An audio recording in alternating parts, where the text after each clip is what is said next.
Foundation Nation. We are back with Claude Thorpe, and now I'm in Houston, Texas, where he lives. Good to see you again. Good to see you, and welcome to Houston. Well, thank you. And boy, you sure helped us over this last year. We're at the end of the year, and you helped us over this last year.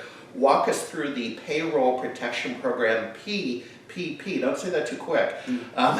So what are updates? 2-3 updates as we wrap up 2020. Yeah. Well, 2 or 3 things happened since you and I last talked about this. The first thing that happened is there was an 8-week program that got extended to 24 weeks. Okay. And so you were allowed 24 weeks to spend your PPP funds as opposed to 8 weeks. Yeah. Which made it quite easier for people to, spread out how they spent it, slot it in, and so that was a tremendous help as far as making sure you spent all your funds on the right expenses. Correct. So that you could get forgiveness Yeah. at the end. Okay. And when they extended it 24 weeks, they also kind of began the forgiveness period a month after that. Okay. And so it was really even a couple of weeks after that the banks, the bank we worked with, and I think all banks had got their online systems ready, and so there was an online process. Yeah.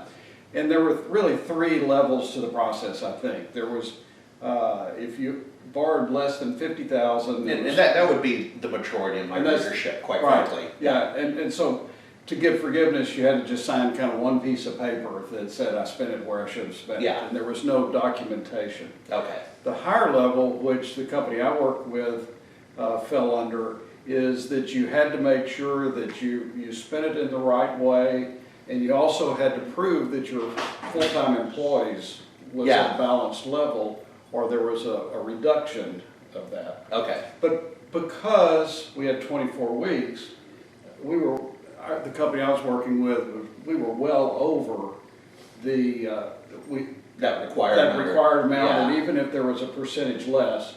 But the documentation, was not anything difficult for any accountant or any person familiar with their company's accounting. And so we've entered that, the bank has approved it, and it's now in the SBA, which they say may take 90 days. Oh yeah. Right? Yeah. And then the last thing that I believe, we're here December 29th. Yes, we are. And my understanding of the bill that was signed just this weekend by the president, that within that bill, it covered the last piece of kind of risk. And originally, there was an IRS ruling that said that you weren't going to have to pay tax on the forgiveness, but you also couldn't deduct the expenses. Okay. Which would have left the company I'm in, probably a $60,000 tax bill. Yeah. Which in COVID time would be a little tough for a small company. Yeah. Or even That's real money. company. It's real money. But this bill clarified that and said those expenses are deductible. So at this point, everything from the first round seems to have worked very well. I know we saw examples of people taking loans that they shouldn't have. There's probably examples of companies taking loans that you and I don't think they needed to. Yeah, but that's kind of normal life, I guess. Yeah, no, that's going to happen.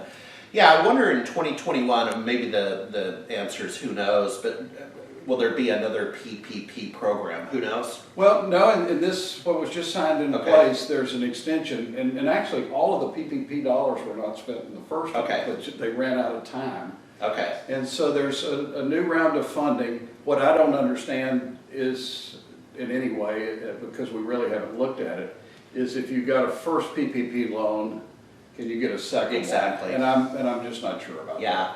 Well, we'll check in on that next quarter. So, well, happy holidays. Thanks again for being one of our analysts. Okay. All right. Bye, guys. Bye, guys.